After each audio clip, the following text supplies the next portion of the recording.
Nah, kuncinya ini, yaitu tadi yang saya bilang, ojo nanding sariro, dalam arti jangan suka membanding-bandingkan. Itu sifatnya satu yang kita hindari. Nah, sifat membanding-bandingkan, entah itu benar atau salah, entah itu bawah atau tinggi atas, ya kan. Jadi karena sifat yang membanding-bandingkan itu adalah lepas dari konsep yang namanya kedamaian. Kan itu. Karena kita harus bisa memantaskan atau menyawarnakan apa hakikat dari kedamaian itu sendiri.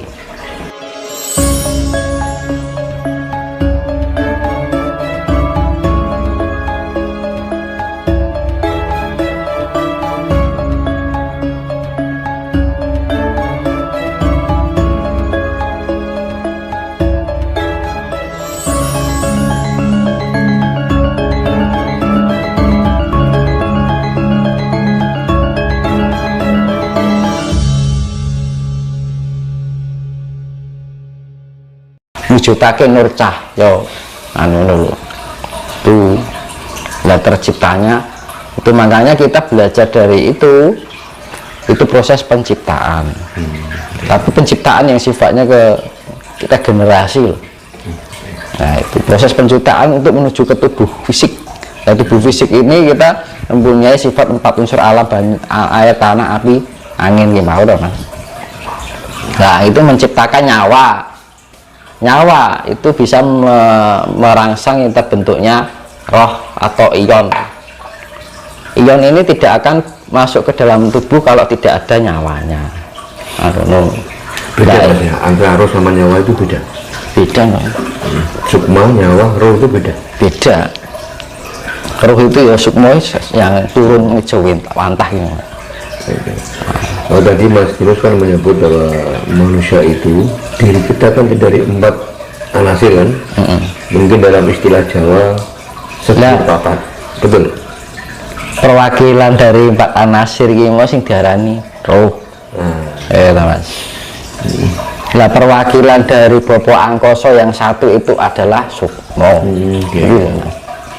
Akhir ketemu gitu melalui Sukma Langgeng, Sukma Jati, Sukma Purbo, Sukma Waseso, ya toh? Itu jalan untuk menuju Sukma itu ketemu karo yang namanya 4 unsur alam itu terbentuknya roh gitu. Iya.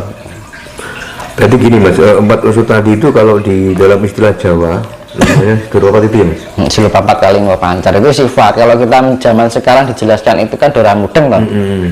Iya kan? Iya Mas. Terus gini Mas, itu berkaitan dengan Pandowo Limo kan ya itu sama itu. Iya. Makanya di dalam pewayangan itu kan ada gunungan. Kenapa gunungan itu selalu dijadikan pembuka dan penutup dalam pagelaran wayang? Itu kan artinya bahwa kehidupan manusia itu kan wayang itu menggambarkan kehidupan manusia ya. Dari istilah ya kehidupan makhluk lah. Dari gunungan itu bisa untuk pembuka dan penutup pagelaran wayang. Itu artinya bahwa dari pembukaan kehidupan sampai tutup kehidupan ini selalu berkaitan dengan 5 unsur alam ini. 5 unsur alamnya itu Angkoso 1 ya termanifestasi dalam setiap makhluk, baik buminya juga. Gitu. Karena bumi ini sudah terlepas dari identitas langit. Karena apa? Bumi sudah dikuasai oleh angkara murka. Makanya jiwa-jiwa langit itu turun menyatu menyawiji manitis marang rogo-rogo inilih tadi. Nah, ya akhirnya untuk apa? Untuk mengembalikan kemurnian dari alam itu. Kalau Bopo Angkoso itu sudah nyawiji, terciptalah kedamaian. Gemari Palo Jinawi Dr. Harjo. Makanya di dalam pembukaan wayang dan penutupan pagelaran wayang itu selalu di pembukaan itu gunungan, ditutup mesti karo gunungan toh. Nah, itu dari awal penciptaan sampai akhir itu tidak lepas dari yang namanya sifat 5 unsur alam. Kan gunungan kan ada 5 unsur alam itu. Ada ular, ada monyet, ada apa jenenge harimau, ada banteng. Nah, ada sifatnya yang atas adalah burung. Kan ngono, burung itu kan sifatnya suci, Roh Kudus ini Mas. Iya. Nah, ini sifat 4 unsur alam. Macan itu tanah, monyet itu angin, ya kan? Banteng itu api, terus ular itu air. Kan ngono, padha wae. Sebenarnya sama. Itu sebenarnya sing diarani pustaka jamus kalimosodo kan kayak itu Mas. Berarti itu gini Mas, melekat dan hakiki di dalam diri manusia. Sudah ada, tergantung kita mau menganalisa, ya kan. Di dalam kita analisa kan, kita hidup itu kan di dalam ruang dan waktu dan jarak, ya kan. Ya kan? Di dalam tiga kehidupan kita itu kan ada ruang gitu loh, ada waktu. Kita dikuasai oleh ruang, waktu dan jarak, ya kan. Tapi kalau di 4 dimensi itu sudah tidak memakai jarak. Kalau kita ke Jakarta, kita harus misalkan jalan kaki sudah berapa hari kan. Tapi kalau 4 dimensi tidak terikat oleh jarak. Dalam jarak istilahnya kecepatan cahaya itu bisa sampai cek gitu. Nah, Mas, ini gini Mas, terkait dengan penciptaan makhluk hidup Mas Dimas, bahwa yang dinamakan makhluk hidup yaitu kan semua yang diciptakan oleh Tuhan kan, manusia termasuk kan makhluk hidup, tumbuhan juga makhluk hidup kan, hewan juga makhluk hidup. Nah, semua makhluk hidup ciptaan Tuhan itu kan pengennya kan menjadi makhluk yang sempurna. Kalau manusia kan sudah jelas, nanti ingin menjadi manusia yang sempurna itu kan ada step by step. Kan sudah jelas kan. Kalau yang tumbuhan sama hewan itu bagaimana Mas prosesnya agar bisa menjadi makhluk hidup yang sempurna? Itu kan bagian dari kita juga sebenarnya. Jadi ketika jenengan misalkan kita jadi manusia, ya, betul. Di dalam kehidupan manusia ini kita perilakunya seperti hewan, ya. Nanti setelah nggak ada cahaya dianya masuk ke sifat yang seperti hewan itu tadi. Makanya hewan-hewan sekarang itu kayak manusia perilakunya, nggak tahu Mas? Tahu toh? Iya. Kita toh? Kayak dulu hewan-hewan sekarang itu perilakunya hampir kayak manusia. Itu karena apa? Itu dia pengejauhan dulu pernah jadi manusia. Jiwanya loh. Oke, bentar Mas. Itu realita ini menarik Mas. Nah, jadi hewan pernah jadi manusia kan. Makanya hewan-hewan sekarang kan nalurinya kayak hampir kayak ada kayak sifat kemanusiaan gitu kan. Iya. Nah itu. Berarti seperti reinkarnasi Mas. Itu yang namanya hukum, ya diarani hukum alam. Berarti kan gini Mas, kan ada di proses reinkarnasi manusia yang sudah meninggal itu kan ada juga yang menjadi binatang juga kan. Yang meninggalkan rogoni toh. Nah, ada yang jadi tumbuhan juga kan. Berarti ini sebaliknya Mas. Tadi yang Mas katakan kan ada juga hewan yang juga manusia. Makanya kan makhluk yang pertama hidup kan pertama tumbuhan sih, lagi kewan, lagi manusia. Atau kayak manusia perilakunya sangat buruk sekali, balik nih tumbuhan. Kan disesuaikan warna atau Mas, jiwa itu kan, jiwa kan cahaya atau warna. Lah warna itu kandungan warnanya itu dia memiliki sifat apa? Sifat manusia atau sifat hewan? Gitu. Nah kalau dia jiwa selama kehidupannya di dalam kehidupannya sehari-hari itu perilakunya kayak hewan, otomatis jiwa yang dikeluarkan kan sifatnya sifat hewan gitu. Nah nanti ketika diturunkan ini melekat ke sebuah raga itu ya disesuaikan dengan sifatnya gitu loh. Iya kan? Karena apa? Karena ketika manusia kembali pada bayi itu kan sifatnya sudah murni lagi, polosan itu loh, sifatnya suci ya masihnya. Iya. Nah ya itu, makanya kita kan lebih sempurna lah. Manusia juga lebih, kalau kita melakukan perilaku yang baik itu ya jiwa kita nanti ya jatuh pada raga yang lebih levelnya tinggi dari sebelumnya. Kan sing mati lah ragane to Mas. Nek cahayane atau jiwane kan jik melaku terus, jik goleki warna terus. Berarti kan dari ikatan warna itu saling tarik menarik. Jadi kehidupan ini bisa dikatakan langgeng Mas ya, kekal Mas ya. Kekal. Sing gak kekal itu ya sing sifatnya materi. Itu tidak langgeng. Itu terus apa ya namanya, rantai kehidupan terus. Sifatnya materi bagaimana Mas? Seperti apa? Ya daging dia kan materi. Oh gitu, jasadnya lah. Itu kan elemen materi sifatnya. Kalau bumi, bulan itu kan materi kan. Makanya matahari itu kan materinya. Lah dia juga punya jiwa, diarani Bathara Surya lah ya kuwi. Air itu materinya. Air ini juga punya jiwa yang namanya disebut nih Bathara Indra atau Dewa Indra, kan ngono Mas. Nah, listrik ya kaya petir kan listrik ya Mas. Ya dewanya lah dewa wungkuam kan ngono. Dewa bongkokan kan misalnya. Nah kita juga punya listrik. Nah, cuman skala bumi ini skalanya gede kan ngono. Ya kayak adewi kan kandungan airnya juga sedikit nih manusia. Kalau bumi kan ya samudra atau sungai gitu kan. Skalanya besar. Bahkan listrik ya kayak petir itu ya nyawone bumi ini. Ya kita juga punya petir. Ini sing jroning awak nih. Sifatnya itu ya sing diarani nyawa.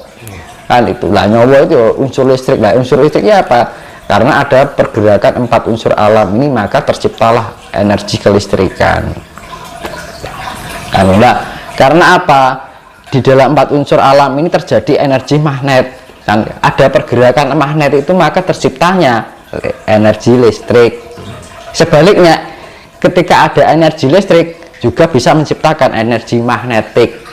Makanya dinamo gitu loh Mas. Dinamo diputarkan akan menghasilkan listrik toh. Nah, ada lagi listrik dipertemukan bisa menimbulkan magnetik. Podo wae.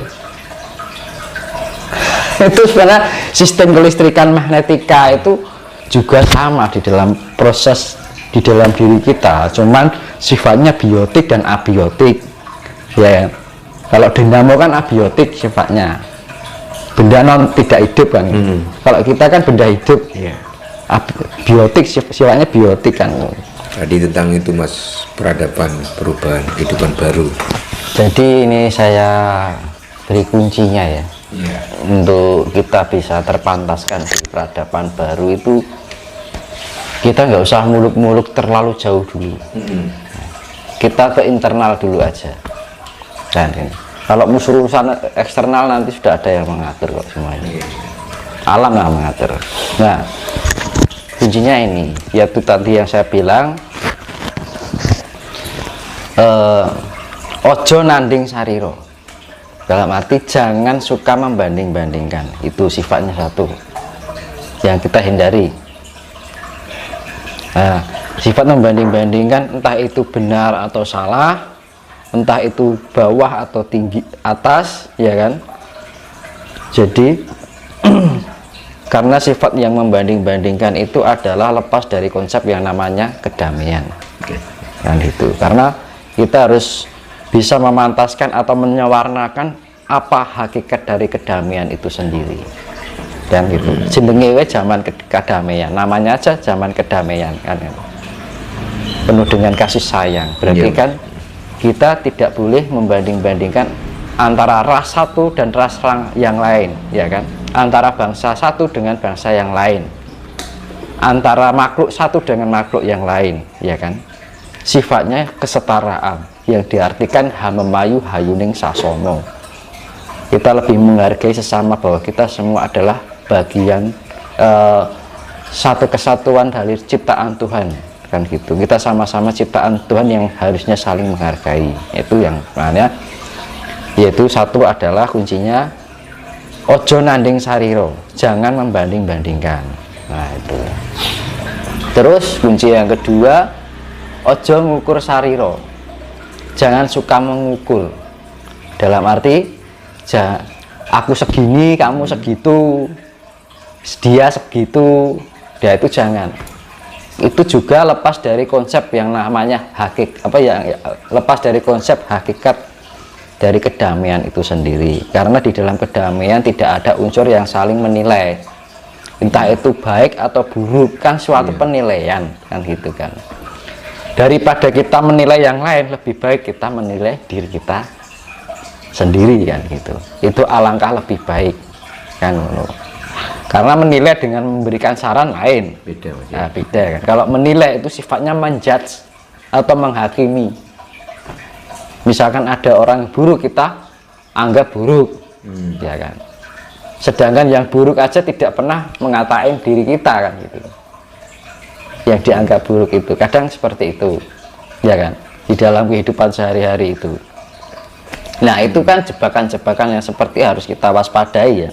Ya sifat nanding sariro atau membanding-bandingkan, terus sifat yang mengukur sariro, yang sifatnya mengukur tinggi rendahnya seseorang, entah itu dari secara keilmuan, pengetahuan, ya kan, dari ajaran, adat istiadat, jangan. Nah itu sifatnya jangan istilahnya ojo ngukur sariro. Nah itu yang kedua. Terus yang ketiga, harus mempunyai sifat tepo sariro. Tepo sariro itu kita lebih bisa memahami yang dari luar dari kita, yaitu entah itu pada hewan, entah itu pada tumbuhan, entah itu pada manusia, ya kan. Itu sifatnya hamamayu hayuning sasomo juga, ya. Kita lebih menghargai, menghormati makhluk lain, entah itu tumbuhan, entah itu hewan, apalagi sesama manusia gitu kan. Kita lebih mempunyai sifat pri kemanusiawian, nah kan. Tapi yang terjadi sekarang kan udah kehilangan itu semua. Lah kok ibaratnya, lah kok orang saudara sendiri banyak kena gitu kan. Saudara makan saudara, teman makan teman, ya kan. Nah makanya untuk bisa terpantaskan di peradaban baru, kuncinya yang ketiga itu tadi adalah tepo sariro. Kita menghargai dan menghormati, memahami orang lain. Nah, itu yang keempat, mawas diri. Itu lebih condong pada hamamayu hayuning diri. Kita lebih bisa mengolah diri, menganalisa diri, mempelajari segala apa yang ada di dalam diri kita, kekurangan kita apa, ya kan, yang sifatnya lebih ke introspeksi. Nah jadi lebih baik kita menilai diri kita sendiri daripada kita menilai orang lain. Nah ibarat sebelum kita harus mawas diri, jika tidak ingin disakiti jangan menyakiti, ya kan. Jika tidak ingin direndahkan jangan merendahkan.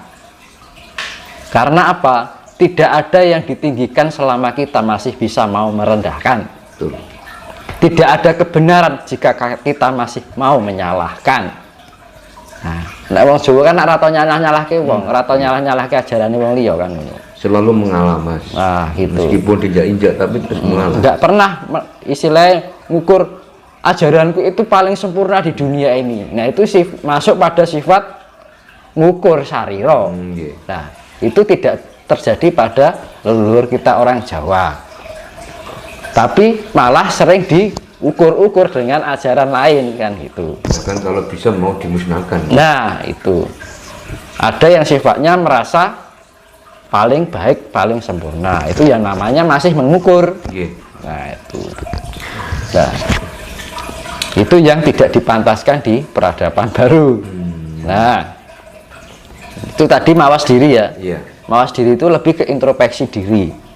Lebih kita bisa memahami diri kita sendiri, menganalisa diri kita, menganalisa apa yang kita pikirkan, menganalisa apa yang kita rasakan, menganalisa pancaran apa yang kita berikan, dan menganalisa apa yang menjadi perilaku kita yang namanya. Kalau sudah kita bisa menerapkan itu, maka terciptalah budi pekerti. Nah itu yang namanya arti konsep dari budi pekerti sebenarnya itu. Banyak orang yang mengatakan budi pekerti ini, tapi apa? Di zaman sekarang itu hanya wacana aja kan itu. Banyak kan gitu. Nah, makanya kita mulai kembali untuk menggali apa arti ya hakikat dari budi pekerti itu secara hakiki. Kan gitu. Nah, ini yang keempat yaitu mawas diri ya. Yang kelima adalah mulat sariro. Mulat itu melihat, sariro itu kita, diri kita. Dalam arti bercermin kan gitu kan. Nah, kalau kita sudah bisa mulat sariro, berarti kita kalau kita sudah menjalankan yang 4 tadi, yang pertama adalah jangan ojo nanding sariro, tidak membanding-bandingkan orang lain, ya kan, dengan yang lain. Terus kedua, tidak ojo ngukur sariro, orang ngukur sijilan liane, tidak membanding-bandingkan antara satu dengan yang lain. Terus ketiga, sifatnya tapo sariro, kita lebih bisa memahami yang lain, ya kan. Mawas diri, kita lebih bisa memahami atau menganalisa diri kita sendiri yang sifatnya introspeksi. Nah, kalau 4 ini sudah dijalankan, maka akan ketemu adalah mulat sariro. Kita bisa lebih memahami jati diri kita sendiri. Nah, di situ ketika kita menemukan jati diri kita sendiri, itu adalah gerbang pintu menuju yang namanya